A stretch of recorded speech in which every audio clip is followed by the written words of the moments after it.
जया यमुना तीरा बनचारी जया कुंज बिहारी।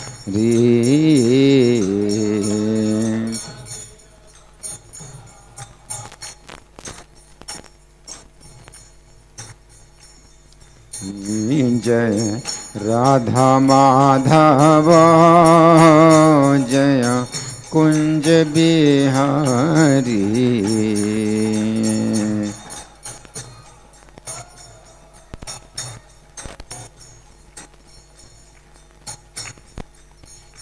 जय राधा माधव जय कुंज बिहारी। राधा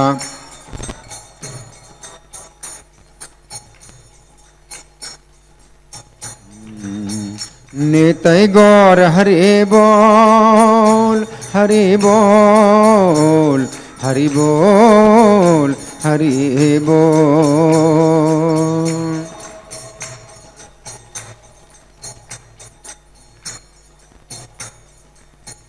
जया प्रभुपदा प्रभुपदा प्रभुपदा जया प्रभुपदा।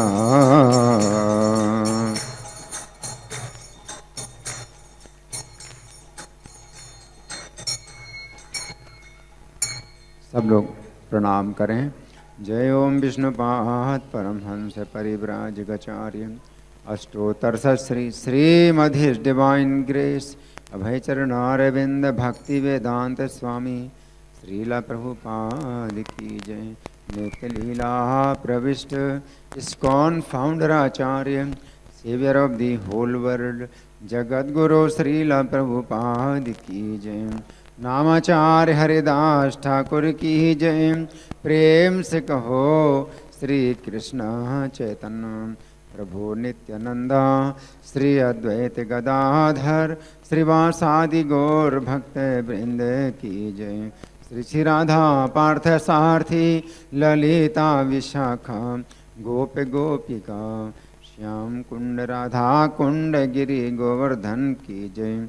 श्री श्री गौरताई की जय। श्री श्री सीताराम लक्ष्मण हनुमान की जय। श्री श्री प्रहलाद नृसिंह देव की जय। समवेत भक्त वृंद की जय। अनंत कोटि वैष्णव वृंद की जय। इस्कॉन वर्तमानाचार्य वृंद की जय। श्री कात्यायनी व्रत महामहोत्सव की जय। गौर Premanandi all glories to simple devotees, all glories to simple devotees, all glories to simple devotees, all glories to Sri Guru and Gauranga। हरे कृष्णा। तो आज बहुत विशेष दिन है, बहुत पवित्र दिन है। आप लोग जानते हैं क्या है आज? आज कुछ विशेष दिन है हमारे वैष्णव कैलेंडर में कुछ लिखा हुआ है। क्या है? हैं? हैं? लिखा है कात्यायनी व्रत की समाप्ति। आज कात्यायनी व्रत समाप्त हुआ तो भगवान ने कुछ विशेष लीला की थी, जैसे कि हम सुनेंगे। बहुत ही पवित्र दिन है और भगवान की बहुत पवित्र लीला है, उसको हम सुनेंगे। भगवान की जो लीला है ये अलग अलग शास्त्रों में वर्णित है। आज हम इस लीला को सुनेंगे गर्ग संहिता के अंदर से। तो गर्ग संहिता में ये बताया गया है कि भगवान के साथ में जो गोपियाँ थीं वे अलग अलग प्रकार की गोपियाँ थीं और इनके अलग अलग यूथ थे। यूथ का अर्थ होता है एक समूह है। जैसे गोलोक धाम से आई हुई गोपियाँ वे अलग हैं और कुछ गोपियाँ अयोध्या पुरवासिनी गोपियाँ थीं। भगवान राम के समय में जो स्त्रियाँ भगवान को पति बनाना चाहती थीं तो भगवान ने उन्हें वर दिया कि ब्रज में गोपियाँ बनेंगी। तो अयोध्या पुरवासिनी गोपियाँ एक अलग हैं, और कौशल पुरवासिनी गोपियाँ अलग हैं। जब भगवान मिथिला से सीता के साथ विवाह करके आ रहे थे रास्ते में, तो कौशलपुर में जो स्त्रियां थीं वे भी भगवान को पति बनाना चाहती थीं, तो उनको भी भगवान ने वर दिया ब्रज में गोपी बनने का। तो कौशलपुर वासिनी गोपियाँ अलग हैं, मिथिलापुर वासिनी गोपियाँ अलग हैं। सीता के साथ भगवान का विवाह देख करके बहुत सी स्त्रियाँ मिथिला की भगवान को पति बनाना चाहती थीं, तो वो अलग उनका यूथ है। उसी प्रकार से सुतल लोक वासिनी गोपियाँ अलग हैं। भगवान वामन देव को देख करके, बलि महाराज के द्वार में भगवान वामन देव को देख करके सुतल लोक की जो स्त्रियां हैं वो भगवान को पति बनाना चाहती हैं, तो उनको भी उन्होंने वर दिया ब्रज में गोपियां बनने का। और इस प्रकार से 100 प्रकार के यूथ हैं गोपियों के। तो ये जो कात्यायनी व्रत किया था ये उन गोपियों ने किया था जो कि मिथिला पुरवासिनी गोपियाँ थीं। मिथिला पुरवासिनी गोपियों ने जो है भगवान को पति के रूप में प्राप्त किया इस व्रत के द्वारा। अलग अलग प्रकार की गोपियों ने भगवान की प्राप्ति की थी अलग अलग प्रकार की विधियों के द्वारा। जो कात्यायनी व्रत की विधि का पालन किया था मिथिलापुर वासिनी गोपियों ने। तो ये कथा सुना रहे नारद जी। नारद जी कथा सुना रहे हैं और राजा बहुलास्व जो मिथिला के ही राजा हैं, मिथिला के ही राजा हैं बहुलास्व, तो उनको कथा सुना रहे हैं नारद जी। नारद जी कहते हैं, राजन अब मिथिला देश में उत्पन्न गोपियों की कथा सुनो। इस कथा से दशाश्वमेध तीर्थ पर स्नान का फल मिल जाएगा। दशाश्वमेध तीर्थ पर स्नान करने के लिए कौन जाएगा इतने ठंड में? यहाँ बैठे बैठे आपको दशाश्वमेध तीर्थ पर स्नान करने का फल मिलने वाला है। केवल कान खोल करके बैठे रहना है ना, सुनना है कान खोल करके, और भक्ति भाव को बढ़ाने वाला है। मैथिली नाम गोपिका नाम आख्यानम शृणु मैथिल दशाश्वमेध तीर्थस्य फलदम भक्ति वर्धनम। श्री राम के वरदान से ये स्त्रियां मिथिलापुर वासिनी जो स्त्रियां हैं ये 9 नंदों के घरों में उत्पन्न हुई। 9 नंद हैं ब्रज में, 9 नंद हैं। कृष्ण के पिता नंद नहीं है, कृष्ण के पिता है नंदराज। नंदराज एक हैं, जबकि नंद कितने हैं? 9 हैं, है ना। नंद उसे कहते हैं जिसके पास 9 लाख गौएं हो, उसे नंद कहते हैं। ऐसे 9 नंद हैं। लेकिन नंदराज उसे कहते हैं जिसके पास 1 करोड़ गौएं हों। तो ये नंदराज एक ही हैं और कृष्ण के पिता नंदराज हैं। तो 9 नंदों के घरों में उत्पन्न हुई है कौन? मिथिलापुर की जो स्त्रियां हैं 9 नंदों के घरों में उत्पन्न हुई। ये मिथिलापुर गोपियां सुंदर नंद नंदन का दर्शन करके उन पर मोहित हो गई। श्री राम से वरा जाता नव नंद गृह सुयाम कमनीयम नंद सोनुम दृष्ट्वा था मोहमा स्थिता। इन्होंने मार्ग शीर्ष के शुभ महीने में कात्यायनी का व्रत किया और उनकी मिट्टी की प्रतिमा बनाकर षोडश उपचार से उनकी पूजा करने लगी। मार्ग शीर्ष का महीना, आज मार्ग शीर्ष के महीने का अंतिम दिन है, पूर्णिमा है ना। तो आज के दिन भगवान ने उनकी वो कामना पूरी की जिसके लिए उन्होंने इतना कठिन व्रत किया था। तो पूरे महीने उन्होंने कात्यायनी का व्रत किया। मार्गशीर्ष से शुभे मासी चक्रो कात्यायनी व्रतम उपचार षोडश भी कृत्वा देवी महीमयी। शुभ महीना, मार्गशीर्ष का महीना क्या है? शुभ है। गीता में भगवान कहते हैं मासा नाम मार्गशीर्षोहम, महीनों में मैं मार्गशीर्ष हूँ, है ना। तो सर्वश्रेष्ठ महीना मार्गशीर्ष है। कार्तिक का महीना भी सर्वश्रेष्ठ है। 2 महीने का जो है सर्वश्रेष्ठ हैं पूरे साल में। 2 महीने, एक कार्तिक दूसरा मार्गशीर्ष, और ये साथ साथ आते हैं। पहले कार्तिक आता है फिर मार्गशीर्ष का महीना आता है। कार्तिक का महीना राधा रानी का है और मार्गशीर्ष का महीना कृष्ण का है। जैसे राधा रानी का नाम पहले आता है फिर कृष्ण का नाम आता है, उसी प्रकार से कार्तिक का महीना पहले आता है, राधा रानी का महीना, और मार्गशीर्ष का महीना बाद में आता है। तो दोनों महीने बहुत पवित्र हैं। लेकिन हम लोग कार्तिक का व्रत करते हैं, मार्गशीर्ष का व्रत नहीं करते हैं, लेकिन महीने दोनों पवित्र हैं। तो कृष्ण की प्रसन्नता के लिए हम लोग कार्तिक का व्रत करते हैं। लेकिन इन्होंने जो है कृष्ण को पति रूप में प्राप्त करने के लिए मार्गशीर्ष के महीने में कात्यायनी का व्रत किया। अरुणोदय की बेला में, अरुणोदय कब होता है? सूर्योदय से पहले अरुणोदय होता है। जब सूर्य का उदय होता है उससे पहले क्या होता है? अरुण का उदय होता है। अरुण सूर्यदेव के सारथी हैं। सूर्य देव जो है एक देवता हैं जो रथ पर बैठे हैं। वो रथ हमें दिखाई नहीं पड़ता है, इन आकाश में जब सूर्य देव आते हैं तो रथ पर उनका जो रथ है वो मानसोत्तर पर्वत के ऊपर चलता है। वो पर्वत भी नहीं दिखाई पड़ता हमको, तो मानसोत्तर पर्वत के ऊपर उनका रथ चलता है और उस रथ के सारथी अरुण हैं। तो जिस समय सूर्य का उदय होता है उससे पहले अरुण का उदय होता है। अरुण सारथी है और सूर्य का उदय होने से पहले अरुण का उदय होता है तो आकाश लाल हो जाता है ना। तो सूर्योदय से पहले अरुणोदय होता है। तो ये लोग सूर्योदय से भी पहले स्नान करते हैं यमुना जी में। इस समय अरुणोदय, उसको कहते हैं अरुणोदय।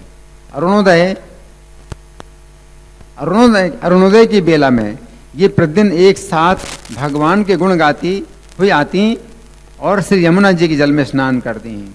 सोचिए कितना ठंडा है, यमुना जी का जल कितना ठंडा होता है, कितने ठंड में जो है स्नान करती हैं।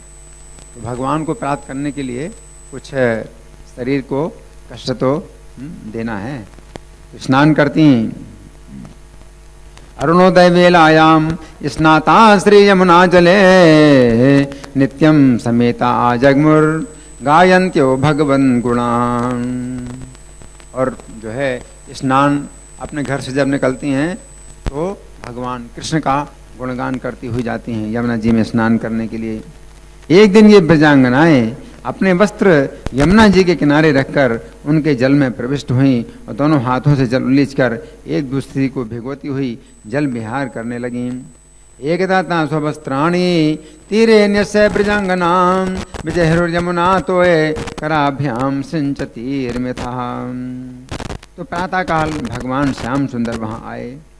प्रातःकाल आए भगवान, अरुणोदय काल में वो आती हैं, स्नान करते हैं।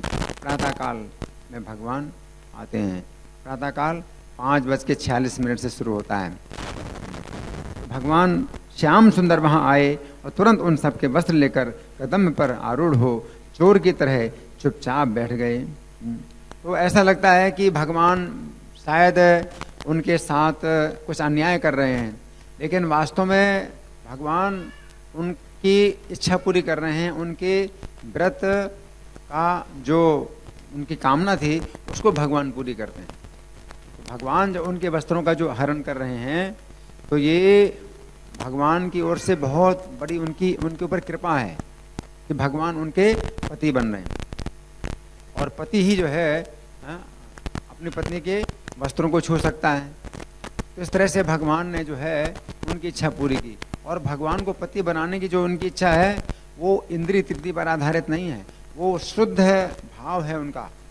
उनके अंदर जो है जो भाव है उनका वो शुद्ध सेवा का भाव है, जो कि आज के स्त्री पुरुषों में वो नहीं होता है। आज के स्त्री पुरुषों में प्रेम की बात तो कही जाती है, लेकिन वास्तव में वो प्रेम नहीं होता है। वो तो जो है काम वासना होती है। अपनी इंद्रिय तृप्ति के आधार पर ही केवल संबंध होता है, और जहाँ अपनी इंद्रिय तृप्ति में बाधा पड़ती है तो वहाँ संबंध टूट जाता है स्त्री पुरुष का। लेकिन ये जो गोपियों का जो भाव है भगवान के प्रति, भगवान को पति बनाना चाहती हैं, वो अपनी इंद्रिय तृप्ति पर आधारित नहीं है। कृष्णेन्द्रिय प्रीति वांछा धरे प्रेम नाम, आत्मेंद्रिय प्रीति वांछा धरे काम नाम। तो स्त्री पुरुषों में जो आकर्षण होता है उसे काम वासना कहते हैं। हालांकि वो कहा जाता है प्रेम, प्रेम का नाम दिया जाता है, प्रेम विवाह है, लव मैरिज, लेकिन वास्तव में वो काम वासना है, वो प्रेम नहीं है। लेकिन इन जो गोप कन्याएं हैं ये भगवान को पति बनाना चाहती, वो काम वासना नहीं है, वो प्रेम है, शुद्ध प्रेम है ना, उसमें काम वासना नहीं है। और भगवान उनके शुद्ध भाव को देख करके ही उनके वस्त्रों का हरण करते हैं। तो भगवान जो है, भगवान के अंदर भी काम वासना नहीं है, भगवान जो है शुद्ध प्रेम, उनकी प्रेम मूर्ति हैं, भगवान तो प्रेम की मूर्ति हैं। और गोपियों के भी उस शुद्ध भाव को देख करके ही भगवान ने उनके वस्त्रों का हरण किया। यहाँ पर बताया गया है कि भगवान चोर की तरह चुपचाप बैठ गए। तासां वासांसि सन्नीय भगवान प्रातरागतः त्वरं कदम्बमारुह्य चौरवन मौनमास्थितः। हे राजन, अपने वस्त्रों को ना देखकर वे गोप कन्याएं बड़े विस्मय में पड़ीं और कदम पर बैठे हुए श्याम सुंदर को देखकर लजा गईं और हंसने लगीं। तानवीक्ष्य सुवासांसि विस्मिता गोप कन्यकां निपस्थितं विलोक्याथ सलज्जा जहसुर नृप। तब वृक्ष पर बैठे श्री कृष्ण उन गोपियों से कहने लगे, तुम सब लोग यहाँ आकर अपने अपने कपड़े ले जाओ, अन्यथा मैं नहीं दूंगा। प्रतीक्षन्तु सवासांसि सर्वा आगत्य चात्र वै अन्यथा नहीं दास्यामि वृक्षात् कृष्ण उवाच। हे राजन, तब वे गोप कन्याएं शीतल जल के भीतर खड़ी खड़ी हंसती हुई लज्जा से मुंह नीचे करके बोली, राजन राजन राजन त्यस्ता शीत जले हसंत्या प्राहुरानता। गोपियों ने कहा, हे मनोहर नंद नंदन, हे गोप रत्न, हे गोपाल वंश के नूतन हंस, हे महान पीड़ा को हर लेने वाले श्री श्याम सुंदर, तुम जो आज्ञा दोगे हम वही करेंगी। तुम्हारी दासी होकर भी हम यहाँ वस्त्रहीन होकर कैसे रहें। हे नंद नंदन मनोहर गोप रत्न गोपाल वंश नव हंस महारतिहारिम श्री श्याम सुंदर तबोदित मध्य वाक्यम कुर्मः कथम विवसना किलते विदास्यः। अब गोपियों ने जो प्रार्थना की है वो बहुत दिव्य है। इसमें शब्दों का जो प्रयोग है वो बहुत दिव्य है। बातें नहीं, आपस में बातें मत करिए। बहुत ना ये दिव्य शब्द हैं उनके।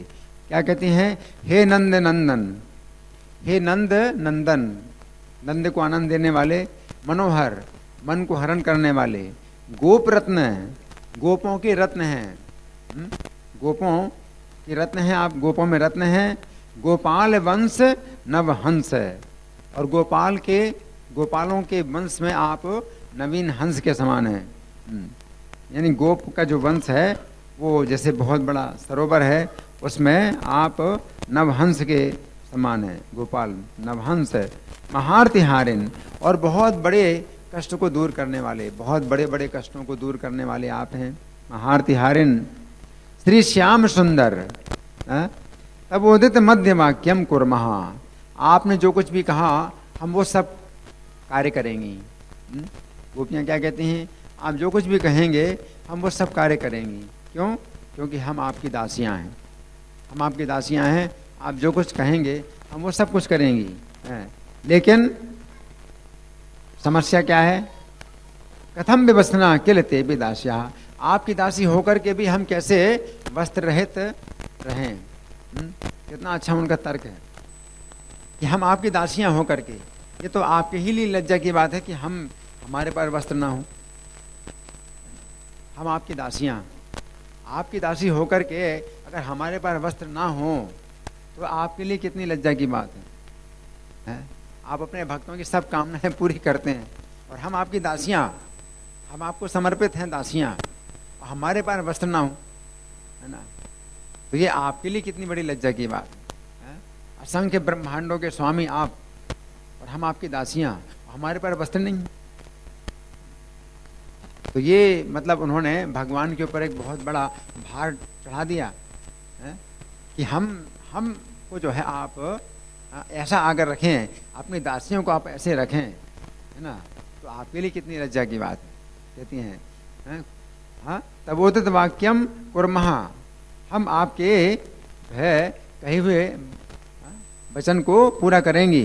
लेकिन कथम व्यवसना किल ते भी दास्या, आपकी दासी होकर के भी हम कैसे वस्त्र रहित होकर के रहेंगी। आप गोपियों के वस्त्र लूटने वाले और माखन चोर हैं, ब्रज में जन्म लेकर भी बड़े रसिक हैं, भय तो आपको छू भी नहीं सका है। हमारे वस्त्र हमें लौटा दीजिए, नहीं तो हम मथुरा नरेश के दरबार में आपके द्वारा इस अवसर पर की गई बड़ी भारी अनीति की शिकायत करेंगी।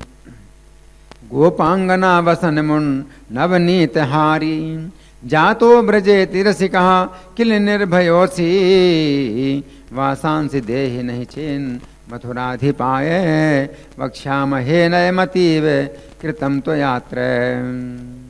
तो क्या कह रहे हैं, गोपांगना वसन मुन नवनीत हारी, तो आप मक्खन चुराने वाले हैं, इन इस समय आप गोपांगनाओं के वस्त्रों को भी चुरा रहे हैं। जातो ब्रजेति रसिका, आप ब्रज में जन्म से ही बहुत रसिक हैं। आपने ब्रज में जब से जन्म लिया है तभी से आप रसिक हैं। रसिक मतलब आप रस लेते हैं, आनंद लेते हैं, अपनी लीलाओं का आनंद देते हैं और आनंद लेते हैं। जन्म से ही आपका जो है ये स्वभाव है, रसिक हैं आप, बहुत रसिक हैं। जातोसी, जातो ब्रजेति रसिका, अति रसिक, जन्म से ही आप बहुत रसिक हैं। मतलब ऐसी ऐसी अद्भुत लीलाएं करते हैं, ब्रजवासियों को आनंद देते हैं और आप स्वयं आनंद लेते हैं। तो जन्म से ही आप अति रसिक हैं, ब्रज में अति रसिक हैं। किल निर्भयोसी, और निर्भय तो बिल्कुल, भय तो आपको छू भी नहीं गया है। भगवान के चरण भी कहे थे अभय चरण, तो जो भगवान के चरणों की शरण ले वो भी निर्भय हो जाता है। तो भय भी भगवान से भयभीत होता है, तो आप निर्भय हैं। किल निर्भयोसी, वासांस दे ही नहीं चेन मथुराधिपाय, आप हमारे वस्त्र दे दीजिए, अन्यथा मथुरा के राजा को हम आपके द्वारा की हुई अन्याय को की शिकायत करेंगी। तो भगवान से कह रहे हैं कि हम मथुरा के राजा से आपके अन्याय की शिकायत करेंगी। तो ऐसा उन्होंने कहा। अब ये जो है क्यों कहा उन्होंने कि हम मथुरा के राजा से आपकी अन्याय की शिकायत करेंगे, केवल इसलिए कि उन्हें वस्त्र मिल जाएं, किसी प्रकार से वस्त्र प्राप्त हो जाएं, तो उन्होंने ऐसा कहा। लेकिन ये तो संभव है ही नहीं, और ना तो जा सकती हैं, ऐसी हालत में वो जा भी नहीं सकती हैं। तो उन्होंने केवल वस्त्र प्राप्त करने के लिए भगवान से ऐसा कहा। लेकिन भगवान ने फिर क्या कहा, भगवान ने कहा, सुंदर मंद हास्य से सुशोभित होने वाली हे गोपांगनाओ, यदि तुम मेरी दासियां हो तो इस कदम्ब की जड़ के पास आकर अपने वस्त्र ले लो, नहीं तो मैं इन सब वस्त्रों को अपने घर उठा ले जाऊंगा। दास्यो ममेव यदि सुंदर मंदहासाम, इच्छन्तु वैत्य किल चात्र कदम्ब मूले, नोचेत समस्त वसनानि, नोचेत समस्त वसनानि नयामि गेहान, तस्मात् करेष्यथ ममेव वचो विलंबान। तो भगवान ने क्या कहा, अगर आप मेरी ही दासियां हो, तो भगवान का अब देखिए कैसा तर्क है। जब उन्होंने तर्क दिया कि हम आपकी दासियां होकर के वस्त्र रहित कैसे रहें, है ना, तो भगवान क्या कह रहे हैं कि तुम लोग मेरी दासियां हो, मेरी दासियां हो तो आप लोग जो है कदम्ब के जड़ के पास आकर के मेरे हाथ से वस्त्र ले लो। अगर तुम मेरी ही दासियां हो तो मैं अपने हाथ से तो तुमको वस्त्र दे रहा हूं। अगर तुम मेरी दासियां हो तो मेरे हाथ से तुम वस्त्र लो।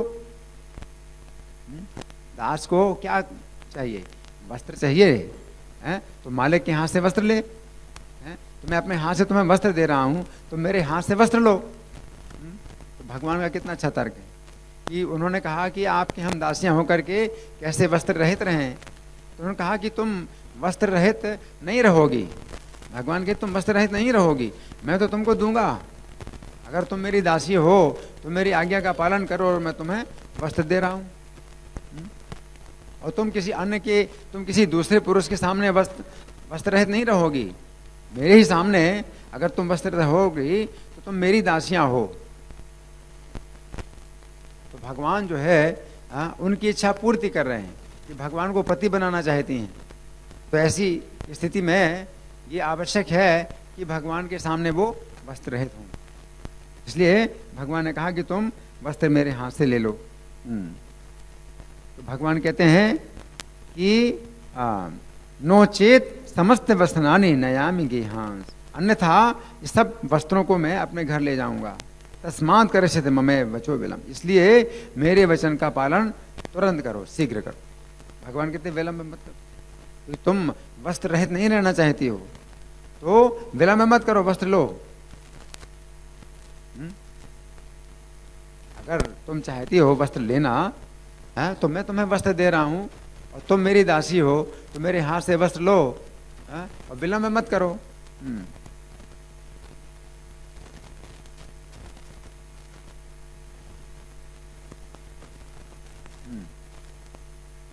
नारद जी कहते हैं, हे राजन, तब वे सब ब्रजवासिनी गोपियां जाड़े से कांपती हुई जल से बाहर निकली और आनत शरीर हो हाथों से योनि को ढककर शीत से कष्ट पाती हुई श्री कृष्ण के हाथ से दिए गए वस्त्र लेकर उन्होंने अपने अंगों में धारण किए। इसके बाद श्री कृष्ण को लजीली आंखों से देखती हुई उन पर मोहित होकर खड़ी रहीं। तदाता निर्गता सर्वा जलाद गोप्योति वेपिताम आनता योनिमाच्छाद्य पाण्डेभ्याम शीतकर्षिताम कृष्ण दत्ता निवासांसि ददो सर्वा ब्रजांगनाम मोहिताश्चास्तास्तत्र कृष्णे लज्जायिते क्षणाम।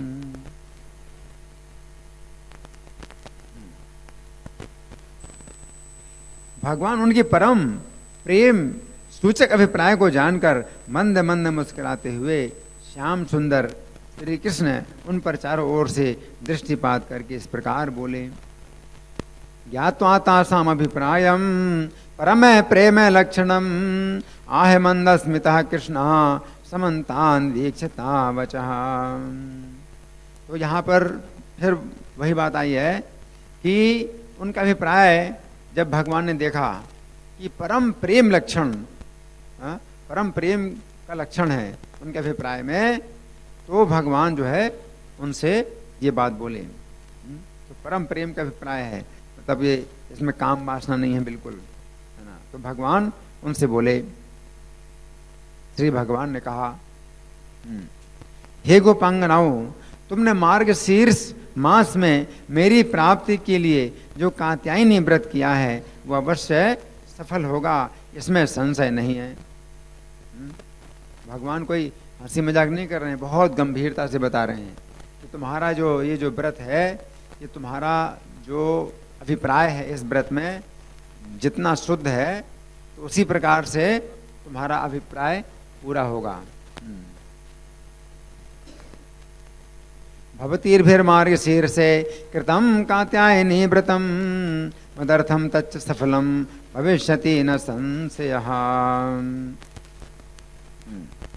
परसों के दिन वन के भीतर यमुना के मनोहर तट पर मैं तुम्हारे साथ रास करूंगा, जो तुम्हारा मनोरथ पूर्ण करने वाला होगा। परसोहन चाटव्याम कृष्णा तीरे मनोहरे विस्माभिश्चा करिष्यामि रासम पूर्ण मनोरथम। यूं कहकर परिपूर्णतम श्री हरि जब चले गए तब आनंदोल्लास से परिपूर्ण हो मंद हास की छटा बिखेरती हुई वे समस्त गोप बालाएं अपने घरों को चली गईं। इत्युक्त्वा गते कृष्णे परिपूर्ण तमेहरम प्राप्तानंदा मंदहासा गोप्या सर्वा गृहान यजुः। ये जो है बड़ी सुंदर कथा है। इसमें ये बताया गया है कि भगवान ने मार्गशीर्ष मास में जो कात्यायनी व्रत किया था ब्रजांगनाओं के द्वारा, उसको भगवान ने बहुत ही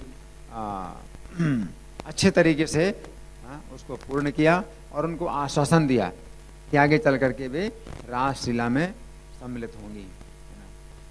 तो कात्यायनी का जो व्रत है ये वैसे गीता में भगवान निंदा करते हैं कि जो कृष्ण को छोड़ करके अन्य देवताओं की पूजा करते हैं तो उनका ज्ञान हरण हो गया है, कामनाओं से उनका ज्ञान हरण हो गया है। भगवान कहते हैं कामस्तैस्तै हृत ज्ञाना प्रपद्यन्ते न देवता, कि कामनाओं के द्वारा जिनके ज्ञान का हरण हो गया है वही अन्य देवताओं की शरण लेते हैं। तो एक प्रश्न उठता है, फिर गोपियों ने जो कात्यायनी देवी का व्रत किया तो इसकी प्रशंसा क्यों होती है? जब गीता में भगवान उन लोगों की निंदा करते हैं जो कृष्ण को छोड़ करके अन्य देवी देवताओं की पूजा करते हैं, लेकिन यहाँ पर जो गोपांगनाएं कात्यायनी का व्रत करती हैं तो इसकी प्रशंसा फिर क्यों हो रही है? इसका कारण यही है कि भगवान कह रहे हैं कि जो अन्य देवताओं की पूजा करते हैं भौतिक कामनाओं से, उन भौतिक कामनाओं के द्वारा उनका ज्ञान अपहृत हो गया है, उनके ज्ञान का अपहरण हो गया है ना। तो ज्ञान का अपहरण हो गया है तो भौतिक कामनाओं से वो करते हैं, है ना। तो वो भौतिक कामनाएं, लेकिन ये जो ब्रजांगनाएं जो कात्यायनी का व्रत कर रही हैं तो उनकी भौतिक कामना नहीं है, उनकी क्या कामना है? कृष्ण को ही पति बनाने की। तो कृष्ण को अगर वो पति बनाने की कामना से अगर कात्यायनी की पूजा कर रही हैं तो ये प्रशंसा की बात है, ये निंदा की बात नहीं है। क्योंकि अंत में भगवान फिर यही कहते हैं कि अंतवत्तु फलम ते साम तद भवत्यल्प मेधसाम, कि उनका फल जो है अंतमान होता है। देवताओं की पूजा के द्वारा वे जो फल प्राप्त करते हैं वो फल क्या होता है? अंतमान होता है, अंतमान हो जाता है, क्योंकि शरीर के साथ साथ उसका फल भी समाप्त हो जाता है, उनके पास कुछ नहीं रहता। जैसे हिरण्यकशिपु ने ब्रह्मा जी से वरदान प्राप्त किया, तो कितने वरदान प्राप्त किए? बहुत वरदान प्राप्त किए हैं। आकाश में ना मरूं, जमीन में ना मरूं, पानी में ना मरूं, घर के अंदर ना मरूं, घर के बाहर ना मरूं, दिन में ना मरूं, रात में ना मरूं, है ना, अस्त्र से ना मरूं, शस्त्र से ना मरूं, और ब्रह्मा जी की सृष्टि में किसी भी जीव से ना मरूं, है ना। तो कितने वरदान मांग लिए? बहुत से वरदान मांग लिए। और वो जो वरदान है वो कितनी देर तक रहा? क्योंकि जब हिरण्यकशिपु आया वरदान लेकर के तो कयाधु जो उनकी पत्नी थी वो नारद जी के आश्रम में थी, और नारद जी ने कहा था कि तुम तब तक मेरे आश्रम में रहो जब तक तुम्हारे पति तपस्या करके ना आ जाएं। जब हिरण्यकशिपु आ गए तपस्या करके तो कयाधु आ गई घर में, और प्रहलाद को उन्होंने जन्म नहीं दिया। प्रहलाद गर्भ में थे, जन्म नहीं दिया क्योंकि उनको डर था कि इंद्र कहीं हत्या ना कर दे। तो जब हिरण्यकशिपु आ गया उस समय प्रहलाद का जन्म हुआ, कयाधु ने प्रहलाद को जन्म दिया। और फिर प्रहलाद 5 वर्ष के जब हुए तो उसी समय हिरण्यकशिपु का प्रहलाद के साथ विरोध हुआ और नरसिंह देव के हाथों मारा गया। तो हिरण्यकशिपु ने तपस्या की थी कितने? 100 साल देवताओं के 100 साल मनुष्यों के 36,000 साल के बराबर। तो 36,000 साल तक तपस्या करके कई वरदान प्राप्त कर लिए हिरण्यकशिपु ने, लेकिन 5 साल तक ही रहा उसको वरदान। उसका जो वरदान है 5 साल तक रहा केवल। 5 साल में फिर उसका जब वध हो गया नरसिंह भगवान के द्वारा तो फिर उसका वरदान भी समाप्त हो गया। अब हिरण्यकशिपु अगले जीवन में जब वो रावण बना है तो वो दावा नहीं कर सकता था कि अब मेरे पास जो वरदान अब क्यों नहीं है। अब वो दावा नहीं कर सकता। क्यों दावा नहीं कर सकता? क्योंकि उसे खुद ही याद नहीं है कि वो जैसे जन्म में हिरण्यकशिपु था। तो सब वरदान नष्ट हो गए। तो 36,000 साल की तपस्या के द्वारा उसे जो वरदान प्राप्त हुए वो 5 साल के बाद समाप्त हो गए, और अगले जीवन में कुछ भी नहीं रहा, सब समाप्त हो गया, है ना। उसी प्रकार से बृकासुर ने शिव जी की पूजा की तो बहुत कठिन पूजा की। जैसे हिरण्यकशिपु ने 36,000 साल तक बिना खाए पिए और दोनों पंजों के ऊपर खड़े होकर के ऊपर की तरफ आकाश की ओर देखते हुए दोनों हाथों को ऊपर उठाए तपस्या की थी। तो बृकासुर ने इतने लंबे समय तक तपस्या नहीं की, लेकिन तो अभी तपस्या उसने की थी बड़ी कठोर तपस्या की थी। शिव जी का मुख मान करके अग्नि कुंड में वो अपने शरीर का मांस काट काट करके डालता रहा 7 दिन तक। 7 दिन तक अपने शरीर का मांस काट काट करके अग्नि में डालता रहा। बहुत कष्टकारक। और शिव जी से वरदान प्राप्त कर लिया। शिव जी से वरदान प्राप्त कर लिया कि मैं जिसके सिर में हाथ रखूं उसका वही मर जाए, है ना। तो किसी को भी नहीं मार पाया, वो अपने को ही मार लिया है। और फिर वो वरदान भी समाप्त हो गया उसका, मरने के बाद उसका वरदान भी समाप्त हो गया। तो 5 मिनट 7 दिन तक लगातार उसने जो है अपने शरीर का मांस काट काट करके डाला, जैसे उसको वरदान मिला। वो वरदान 5 मिनट के बाद समाप्त हो गए। 5 मिनट में ही उसने खुद ही अपने सिर में हाथ रखा और मर गया, और फिर वो वरदान भी समाप्त। तो भगवान क्या कह रहे हैं कि देवताओं की पूजा से जो फल होता है वो अंतवान होता है। अंतवत्तु फलम तेषाम तद्भवत्यल्पमेधसाम। तो वो बहुत कमजोर बुद्धि वाले हैं जो कि अन्य देवताओं की पूजा करते हैं भौतिक कामनाओं से। तो भौतिक कामनाएं इस प्रकार से समाप्त हो जाती हैं। ये जो ब्रज की कन्याएं हैं, इन्होंने भगवान को पति के रूप में पाने के लिए जो कात्यायनी का व्रत किया था, ये ऐसा वरदान नहीं है, ऐसा भौतिक वरदान नहीं है। ये तो उनका जन्म जन्म के लिए। भगवान जो है जब प्राप्त होते हैं तो फिर ऐसे थोड़ी होते हैं। भगवान प्राप्त होते हैं तो फिर भगवान नहीं छोड़ते।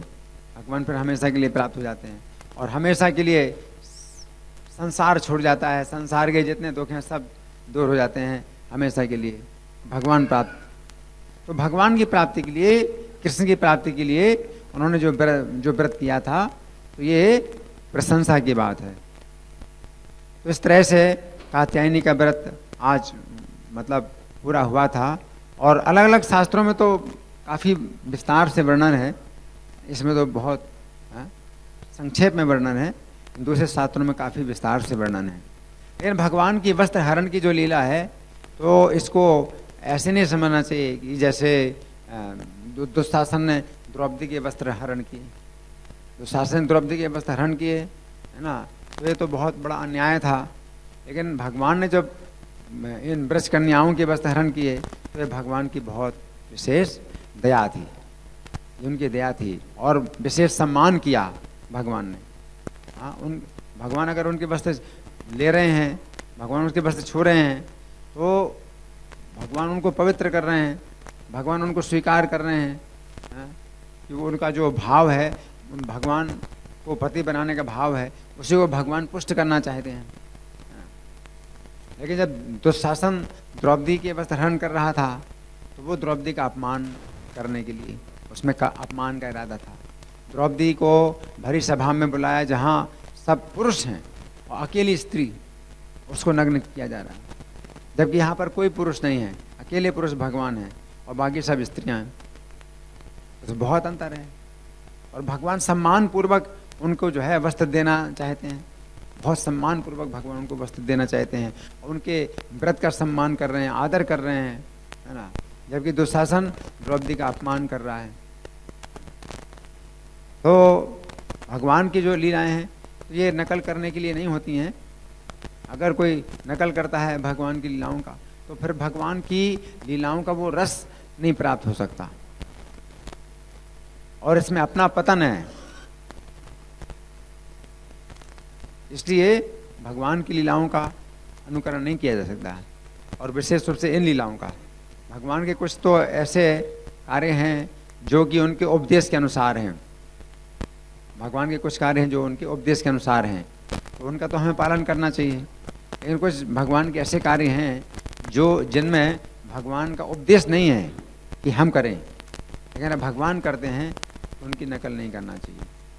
भगवान गीता में कहते हैं कि यदि हम न वर्ते हम जातु कर्मण्य दंद्रितः, अगर मैं सावधानी पूर्वक कर्म ना करूं तो मम वर्तमान वर्तन्ते मनुष्या पार्थ सर्वसा। तो बाकी जो सामान्य जनता है वो मेरा ही अनुसरण करेगी। भगवान कह रहे हैं श्रेष्ठ पुरुष जैसा आचरण करते हैं, सामान्य लोग वैसे ही आचरण करते हैं। लेकिन भगवान ने ये जो लीला करी है, ये भगवान की बाल लीला है, ये बचपन की लीला है। भागवतम में ये जो लीला आती है, जब भगवान ने कन्याओं के वस्त्र हरण किए, तो ये गोवर्धन धारण करने से पहले की लीला है। और गोवर्धन धारण किया था भगवान ने 7 वर्ष की अवस्था में। तो 7 वर्ष से भी कम अवस्था के हैं भगवान। तो भगवान की बाल लीला है। तो अगर कोई नकल करना चाहे तो इस अवस्था में कोई नकल करे। इतनी अवस्था में कोई दोष भी नहीं माना जाता। अगर बच्चे कुछ चंचलता करते हैं तो उसमें कोई दोष भी नहीं माना जाता है। और इस अवस्था में बच्चों की इंद्रियां भी विकसित नहीं होती हैं। तो इसलिए भगवान कहते हैं कि श्रेष्ठ पुरुष जैसा आचरण करते हैं। तो ब्रज में जो भगवान ने लीलाएं करी हैं, तो ये एक चंचल बालक की लीलाएं हैं।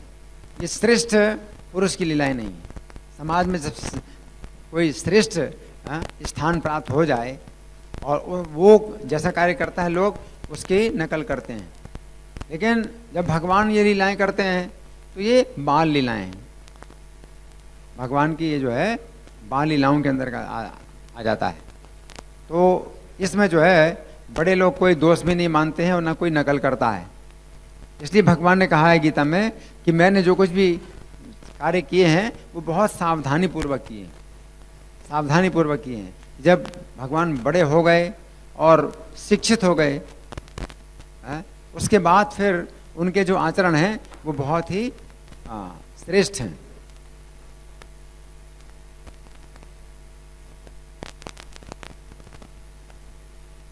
ये गृहस्थ जीवन में व्यक्ति को कैसा आचरण करना चाहिए और विवाह के पहले कैसा आचरण करना चाहिए, विवाह के बाद कैसा आचरण करना चाहिए, भगवान ने ये सब कार्य बड़ी सावधानी पूर्वक किए। लेकिन जो रासलीला है या वस्त्र हरण लीला है, तो ये सब जो लीलाएं हैं भगवान ने बड़ी सावधानी पूर्वक किए। किस अवस्था में किए? अत्यंत छोटी अवस्था में की। ब्रज में भगवान की लीलाएं कुल मिलाकर के 11 साल तक की। 11 साल के बाद फिर भगवान मथुरा में आ गए, कंस का वध किया। उसके बाद फिर गुरुकुल में गए पढ़ने के लिए। तो अगर वैसे देखा जाए तो अशिक्षित हैं, मतलब एक अशिक्षित बालक की लीलाएं।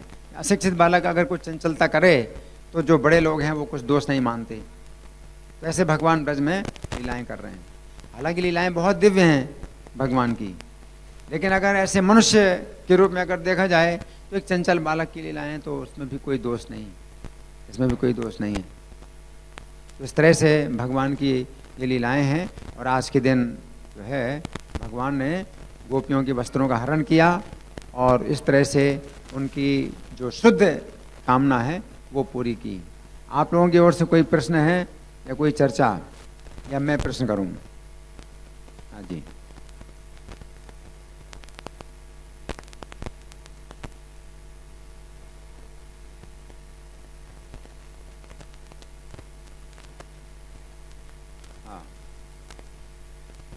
हाँ,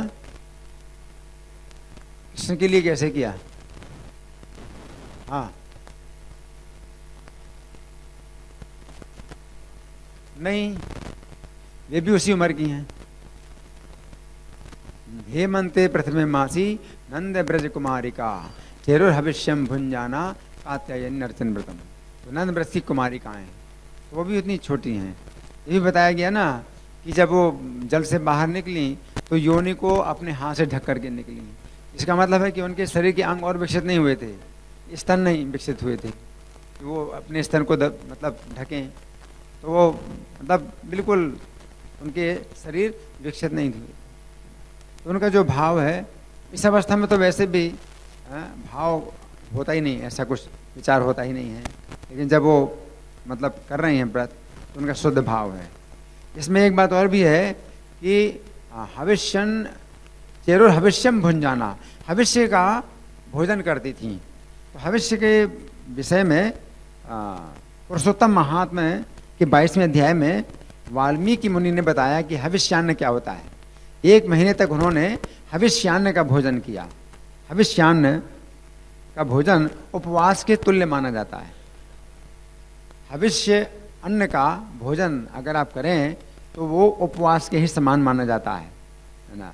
इसमें बताया गया है कि क्या क्या चीज़ें होती हैं, इनको जो है, इन चीज़ों को अगर कोई खाता है और उसमें तेल ना हो, तेल में अगर ना तला जाए, तो इन चीज़ों को जो है ये हविष्यान्न कहा जाता है। इसमें क्या क्या है?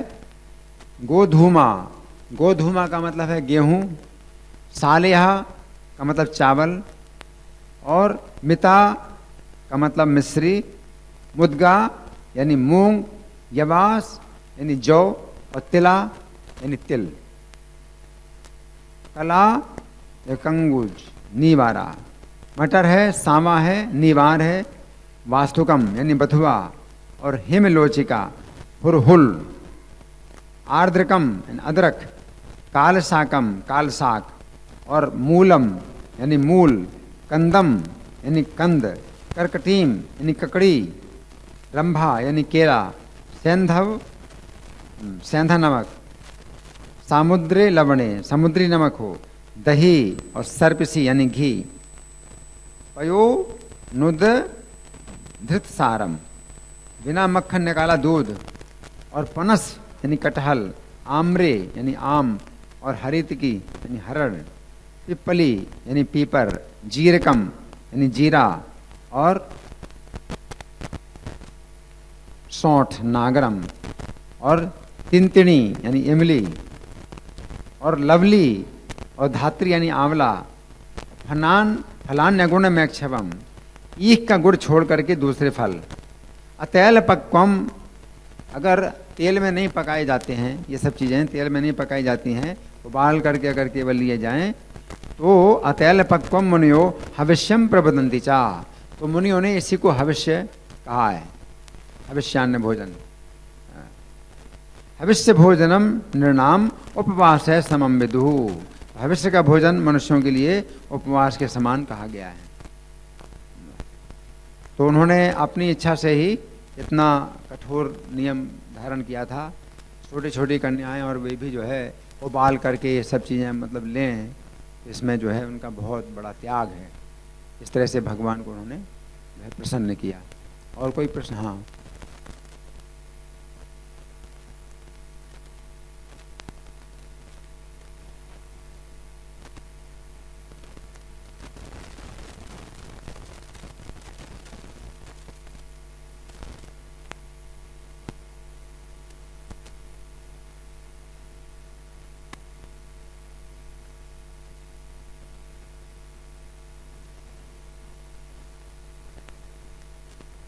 नहीं नहीं, हाँ अच्छा प्रश्न है।